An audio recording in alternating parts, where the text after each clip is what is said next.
It's time for the Warm-Ups Weekly NFL Injury Report with American Orthopedic and Sports Medicine's Dr. Steven Stoller. Visit them online at drstoller.com.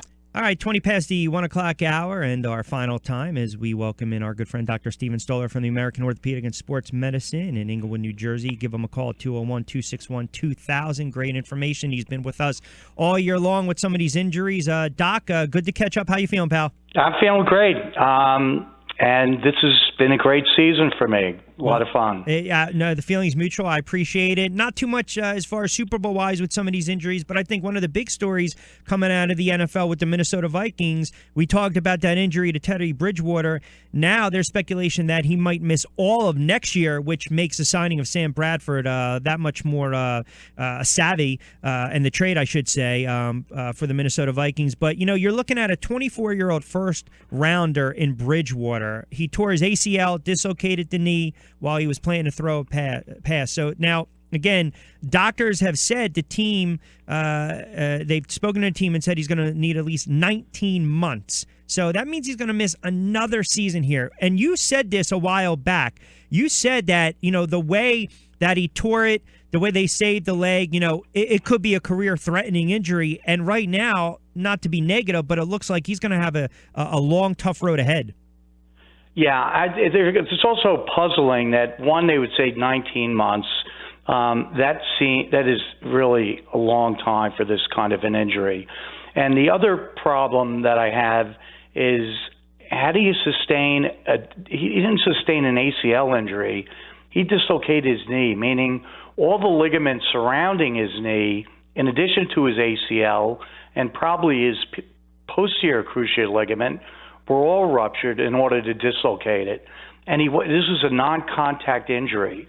So I have to assume that he had some kind of ligamentous instability prior to that injury, because you generally see these with motor vehicle accidents, you know, downhill skiing, you know, high-energy injuries, which he did not have. Now they're saying that it's going to take this long for him to rehab. So the possibilities, because they're not saying anything, would be, you know, residual nerve injury, a complication from the surgery or injury, such as loss of range of motion due to extensive scar tissue, persistent instability, because when you repair all these ligaments, when you're doing an ACL, you just tighten the ACL. But here you have to balance the tension between all the ligaments to get it to function properly. And then when you have something this extensive, he could have had a postoperative infection, or he could have postoperative pain from articular cartilage damage. But 19 months is a real red flag, and there could be a possibility he's just not going to be able to return. Wow, that's unfortunate because he's relatively young. Yeah, he is. From not even a football standpoint, just he's just a young man. So hopefully he can get back. But you're right. I mean, it's a long uphill climb for him. There was an interesting story regarding the NFL and undisclosing certain injuries, whether it was early in the year with Richard Sherman when he dislocated, or I should say they did not disclose a knee injury. Now there's a situation with Le'Veon Bell as well. Now, again, that aside, there's some thought that he might have surgery to repair his groin. And I'm just wondering, you know, he's an explosive back. He's an extremely patient back. When he hits the hole, he really hits the hole.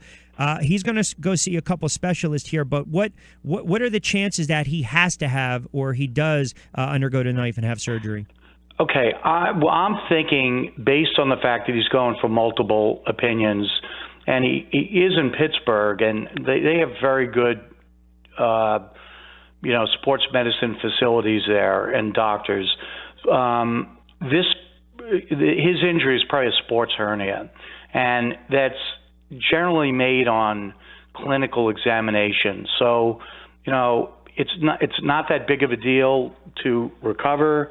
They can do it endoscopically now, but I think that he's doing the right thing for going for several opinions, and if there's any question, I would have it done if I were, if I was him. What kind of timetable for the return? What are we looking at as far as a return? I think probably just a couple of months for him. He should be ready. Yeah. Okay. Any fear of just doing more damage or tearing the groin going forward? If that's what yes, absolutely. He probably has scar tissue there.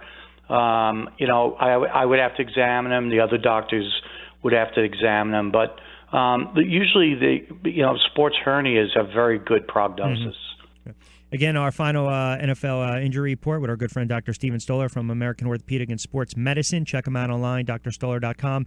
Last one for you, sticking with the Steelers. Sammy Coates had fractures and tendon damage, which required surgery. Again, kind of came on late for the Pittsburgh Steelers, but what kind of prognosis are we looking here? Well, I couldn't get the exact injury except that I heard he had the surgery done 2 days ago. Yes. And it went well. And it was his left index finger. And, of course, he injured it playing against the New York Jets in the fifth game where he had 6 receptions for 138 yards and 2 touchdowns with this injury. So, this can only happen against the Jets. Yeah. And, he's going to do okay. All right. Well, let me ask you this as we close it out. So now there's all these reports and everything. Dallas would have to trade Tony Romo. Troy Aikman said Tony Romo would be a good fit in New York. You're a Jets fan. What do you think about Romo as a potential quarterback going forward? Oh, I think it'd be a disaster. I mean, we don't have an offensive line, and it would not be a good fit. I don't think they should do that. It's really if I were the Jets, the general manager, I would do probably similar to what Dallas did, and I would look to rebuild my offensive line first. I know they're talking about cornerback drafting or another edge rusher. I think they should go for offensive line, but I hear the draft is weak in the offensive line, and so are the free agents. So I don't know. They're the Jets, so they're going to have a tough time. Tony Romo would not do well on the team the way it's constructed now. Is it going to pain you to watch if the Patriots win another Super Bowl? Yes and no. I mean, I being a football fan, you have to admire Brady. I had to admire Marino, so I do admire, Brady. And I do think that they are going to win the Super Bowl. And I think the reason is I can't see a rookie coach beating Bill Belichick, especially when they come out in the second half adjustments. I think that's what he does best.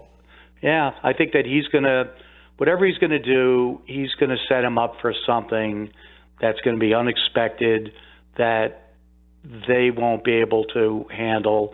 And the other thing is Brady does even better against zone defense, which is what they run in the Falcons. So I would expect a big day, unless there are turnovers, pass rush, or not even the pass rush. Brady gets rid of the ball so fast that I don't think that will affect them, unless they're able to get it up the middle. That bothers them more, and I don't think they will. But if the Falcons just outscore them, or there happen to be turnovers, that may make the difference. But I think the Patriots are going to get their 5th Super Bowl ring. They call it a puncher's chance for a reason. Doc, great, wonderful job all season long. We had a blast, got some great feedback. Continue the great work. We're going to talk along the way, and enjoy the game on Sunday. And good stuff this year. Appreciate it, pal. Thanks. All right, Rich. you got it. Take care of yourself. Dr. Steven Stoller. Excellent stuff all season long with our weekly NFL injury report. A little unique look inside to some of these injuries. Again, visit them online, drstoller.com. You can call ahead for an appointment, 201-261-2000.